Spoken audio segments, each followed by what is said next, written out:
Welcome back to Slop of the Day, where today we are going to be talking about how a comedian in Joe Rogan's circle, aka the Rogan Sphere, was actually banned from the mothership and he got a cease and desist letter, so he can't even go there. Some people may know who he is, but most probably won't. A guy going by Tyler Fisher was recently banned from the mothership because it was too woke now. The mothership? Do you go to Rogan's place every now and again?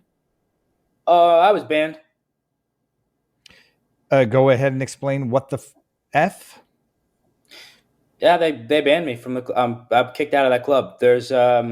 It's the woke mind virus. There's no other way to say it. And by the way, I wasn't planning on saying that, but I have to do a whole nother video, and I have far more evidence that this was a political hit job.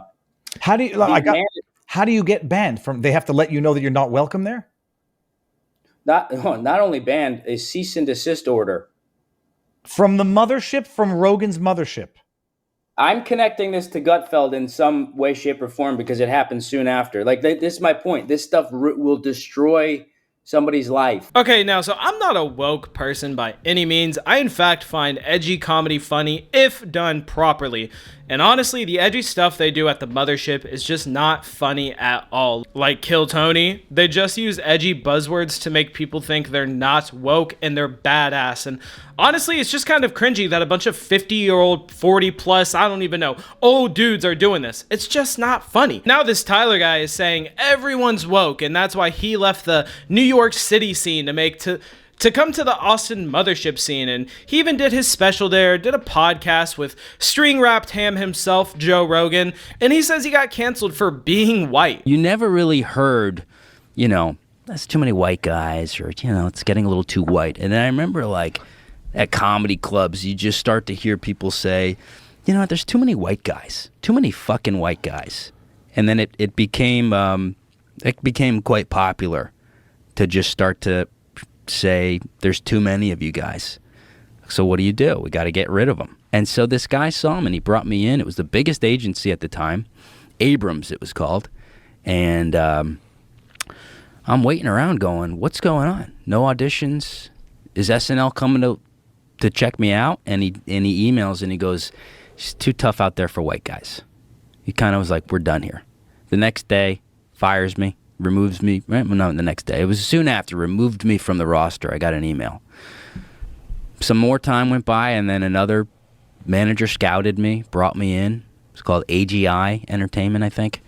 And he goes, dude, you're a killer. He goes, you got an acting resume? He goes, we're going to get you on Curb Your Enthusiasm, And I was like, okay, maybe this is finally somebody who's got the balls to fight this shit.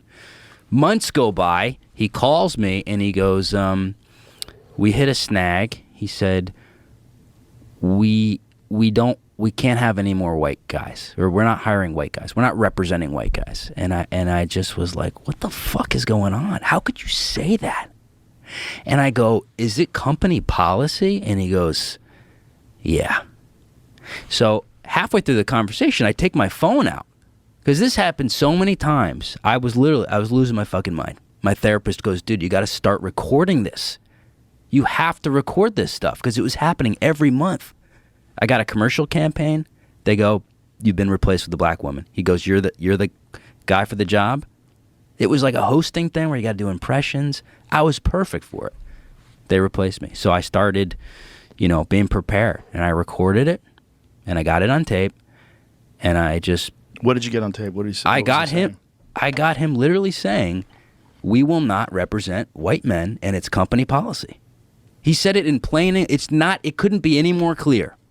Wow. He said, we cannot work with you just because your skin color. And where were you when you recorded this? Were you in New York? Yeah, I was in New York, so you're allowed to do it. You're allowed to do it. Yeah. I didn't even know that. Do you have to tell them that you're recording? No. So this is what he claims. Now, I will say as well, he is in a lawsuit with, I believe, the agency who is saying this, and he's also trying to sue Fox News because they are saying he was harassing a woman. Now, I do think that would be a big reason why people don't want to work with you, or maybe even why he got banned from the mothership, because why would you admit that when you can make up a victim story, right? And look, I don't know if what he's saying is 100% true. but there are more bad stories about this guy than good. So I think that generally tells you what you need to know. And it seems like if someone is saying he harassed people or are just being weird with people, but he calls all the places that say that about him, that they're too woke now. Look, pattern recognition is a real thing for crimes and bad behavior, is all I'm saying. Now, here's what he's saying that the super left woke manager said from the mothership. So she turns that into me being a predator, a female predator. Okay. They did some research on this girl. She was kicked out of the New York City comedy scene for falsely accusing a comedian of raping her. So Rogan finds this out. I call him. I go, dude, this is insane. I have a 45-minute HR conversation from the woke manager of the comedy club on tape. I've protected myself just like I did for my discrimination case. I was clued in that he was going to try to fire me. So I protected myself by recording the call, and thank God I did, because what is on, you wouldn't believe what's on there. He wouldn't tell me what I did wrong. He wanted me to give a false confession. Let me just ask for detail. That's the manager on the call. Rogan is not on this call. No, he didn't even know this was going on. Okay. That he's so separate from this. So on the call, this guy says, "You're aware that this T app, you're a problem. You understand you're a problem with women." And I said, "You're telling me an anonymous post on an app meant to destroy women?" He said, "This is going to hurt Joe Rogan. He's going to be furious, and you're going to hurt the reputation of the club." So when you don't do something wrong, you're usually you're calm. You're probably a little angry. And so every time I explained to him that this was false, he got angrier and angrier, refused to tell me what I did wrong. So here's what I did. I sent an email to him and the comedy booker who was on the show. I said, "Guys, here's what we talked about on the email. You told me this anonymous T-app post is going to destroy my reputation, your reputation, Joe's reputation. I've hired a lawyer to find out who posted it to get it removed.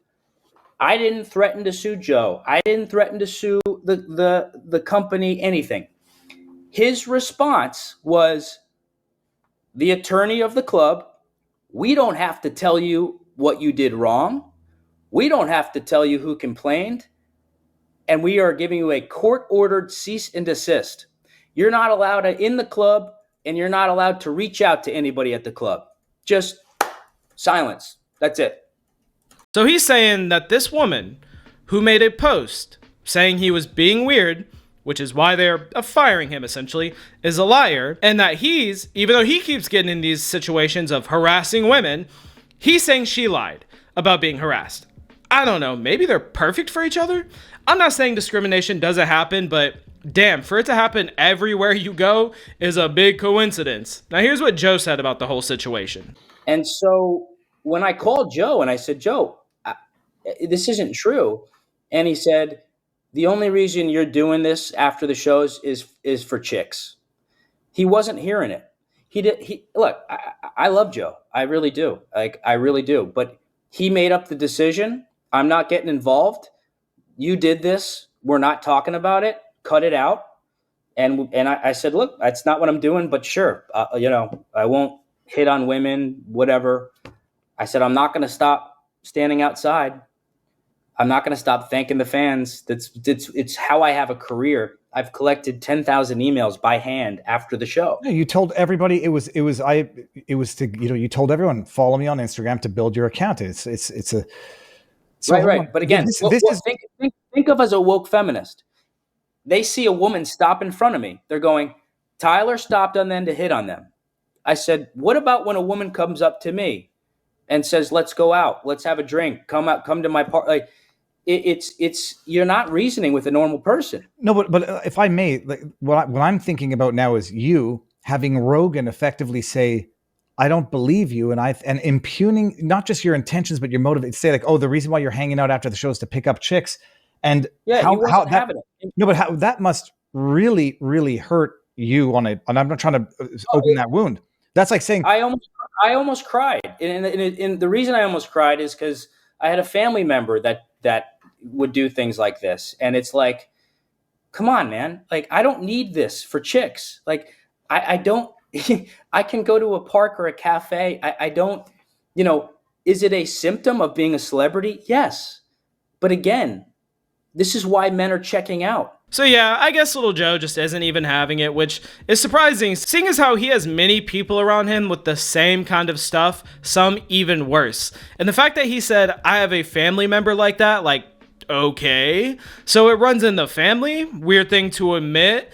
All around, in my opinion, pretty sketchy behavior on Tyler's part. And no surprise, it's kind of sketchy on the mothership side, because I've also thought that place has got to be the weirdest, fart-smelling, douche bro kind of place in the world. Hopefully we find out the truth, but we probably won't. The only thing that's real in this world is these people would lie through their teeth to keep you buying their tickets and products.